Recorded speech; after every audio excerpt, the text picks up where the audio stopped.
નમસ્કાર મિત્રો, માં નેચરોપેથી એક્યુપ્રેશર સેન્ટર.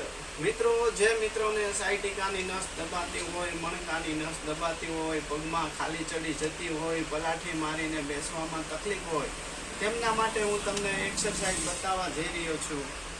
તે એક્સરસાઇઝ કરવાથી આપને ખૂબ જ ફાયદો થશે. પગમાં ખાલી ચડી જતી હોય, ઊભા રહેવામાં તકલીફ હોય તો તેવા રોગમાં પણ આ એક્સરસાઇઝ ખૂબ જ ફાયદાકારક છે. માટે આપ જરૂર જોશો. સૌ પ્રથમ શવાસન કરવાનું. શવાસન, ઊંડા શ્વાસ લેવાના અને છોડવાના. શ્વાસ લેવાના અને છોડવાના. ત્યારબાદ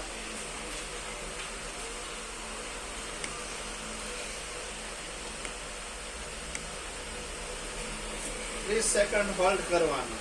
30 સેકન્ડ હોલ્ડ કરી આ એક્સરસાઇઝ કરવાની. આ એક્સરસાઇઝ બાદ આ રીતે અહીંયાથી પગની નસ ખેંચાશે.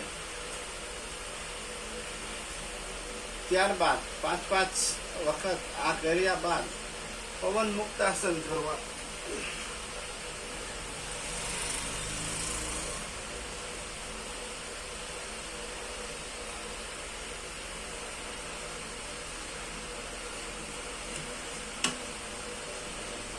પવન મુક્તાસન કર્યા બાદ ફરીથી શવાસન કરવાનું. ધીમે ધીમે શ્વાસ લેવાના અને છોડવાના. આ રીતે દિવસમાં સવાર અને સાંજ કરવાથી સાયટિકા, પગનો દુખાવો, આ તમામ રોગમાં ખૂબ જ ફાયદો થશે. ઓકે મિત્રો, આભાર. Thank you. માં નેચરોપેથી એક્યુપ્રેશર સેન્ટર, ભરત પરમાર, મહુવા.